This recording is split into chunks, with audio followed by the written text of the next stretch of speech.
Bone Camera by Georg Guillemin. Prologue. See her, a Cali girl who has never even been to the East Coast even, suddenly walking through old world metropolises and imagining she would be a part of it one day. Ah yes, the day when she will be Mrs. Gallimard. When she will have a house in the city and a home in the country, and his children and a station wagon to carry them all.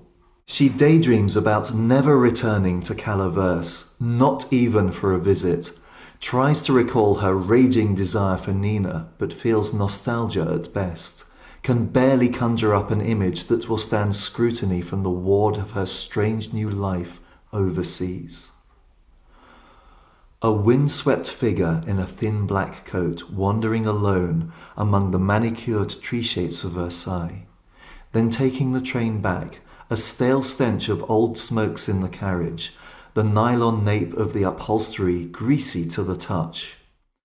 Pretending to stare out of the window, she watches as a pale visage emerges on the darkening fleet-footed landscape, and she locks eyes with the girl in the glass, briefly checking over her shoulder to see if anyone is watching.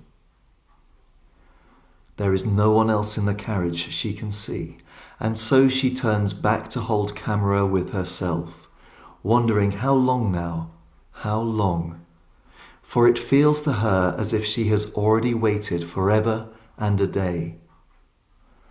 The other girl will not say, just holds her gaze and watches back with hopeless empathy.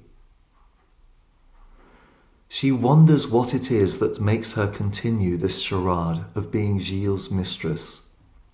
There is no real need for her to settle for so little, neither in any economic sense nor in an emotional one, for while she loves Gilles and lets him make love to her, there is not a doubt in either of the two minds that she would drop him at the first sign of a boyfriend proper.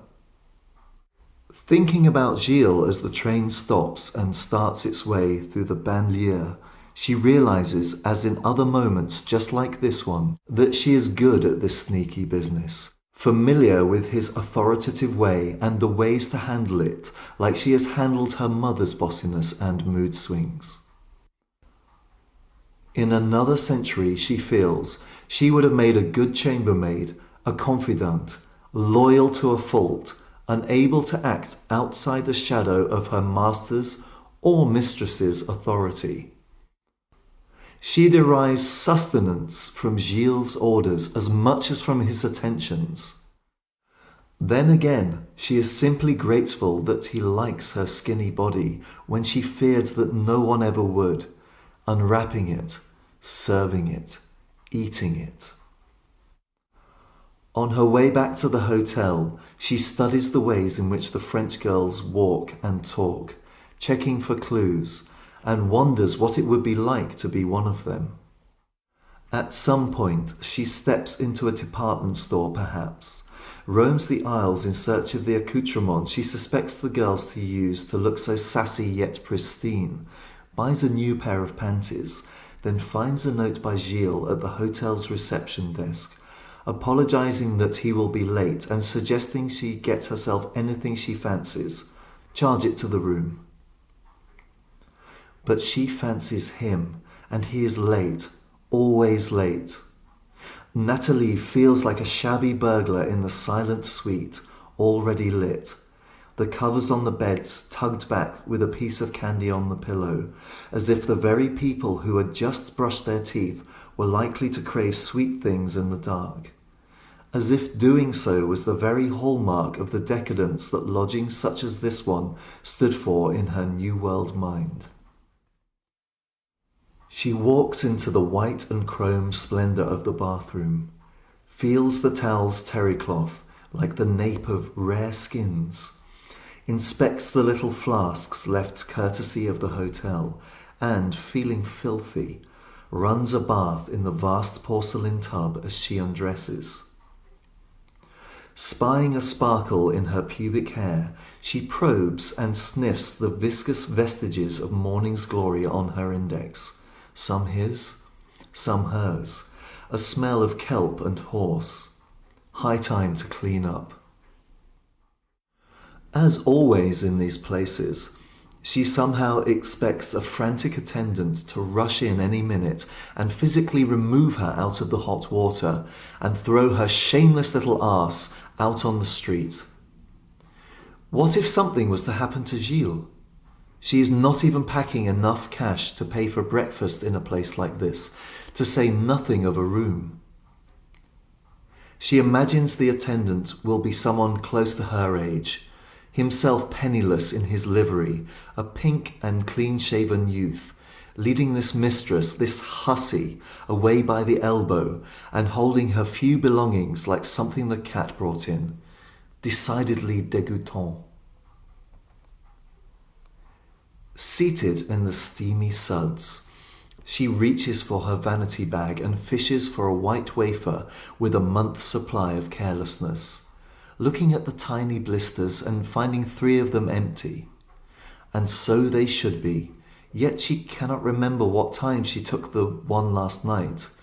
Does not know, however, that she needs to know this in order to be able to stay within the 2-hour window the little pellets permit her each day. She pops one out. Her hand is wet and the pill slips off her fingertip into the bubbles of her bath. "Don't you start now," she tells herself as she frantically hunts for it in the water, then sits there for a minute, fighting the panic. She thinks hard, picks up the blister pack again and, leaning over the edge, carefully pops tomorrow's blister over the bath mat, swallows it, hoping it will not matter. Her eyes are welling, but she keeps it all in. She listens for sounds from the door, but there are none, just faint traffic noises from the street below. Raising herself from the bath, she catches a glimpse of herself and the unruly patch from which soapy water streams in a trickle, as if she was wetting herself, and she frowns. She looks over at the complimentary flasks again, reaches for the complimentary shaver and trims things into a neat furry triangle. Contemplates a heart shape even, but does not feel like risking failure. She rinses off, looks at her image again, wonders what he will say about it when he comes back, and unwraps her and calls her mon cœur or ma petite coquine. Now she climbs out of the tub, never taking her eyes off the jeune fille in the mirror as she does so, wraps her body and her hair in a towel each, drains the tub, and starts cleaning up after herself with a feline diligence. She does not want the maid to think her a slob, as if maids wondered about girls like her. Natalie is almost done when the phone rings, and she drops the towel as she lopes out of the bathroom, trailing paisley-shaped wet spots all the way to the bedside table. She bites her lip, and then picks up the receiver and answers the call with the brisk "Allô" of an imaginary maid in case the call comes from London.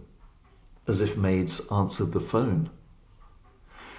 It is her lover, all right, and she laughs almost too happily over his comments on her expert guise or over something else he says, replies "nothing" to his query as to what she is up to, says it again when he asks what she is wearing. He tells her he will be back in a little while, and she knows it means he will be gone for hours yet. Will she be a good girl and have dinner by herself? He asks in spurious cheerfulness, and becomes almost impatient when she does not say right away. So she quickly nods, adds a hasty "yes, sure," and hangs up while watching a face that is watching her from a window across the dark street. She knows very well what those eyes are seeing, because she has long spied the reflection of her body by the bedside lamp reflected in the room's own window. Face and bust lit from below, no middle section, and everything from the belly button down lit from above. A circus girl sawn in half. It is no skin off her back to be seen. With the fey cockiness of the rarely noticed, She dons a racy-lacy set Gilles must have given her, in plain view of the window, for tout le monde to see, and struts towards the bathroom mirror, the way she has seen one of the girls do in the street, stiff-legged and with weaving shuttlecock hips. She has neither the stilettos nor the arse for such strutting, and she soon gives up, gets dressed, paints herself a face, and takes the elevator down. The waiter has an elegant way of flaunting his impatience with this displaced waif by making too much out of his effort to hide it. When she says she will just have water, he fetches several bottles of wine, holding them too close to her face, and she cannot begin to imagine what these might cost. As she does not drink even under the best of circumstances, she vaguely shakes her head, attempts a smile, but the waiter does not smile back, lays the table with a gravity as if he was attending to the last supper of someone about to be hanged.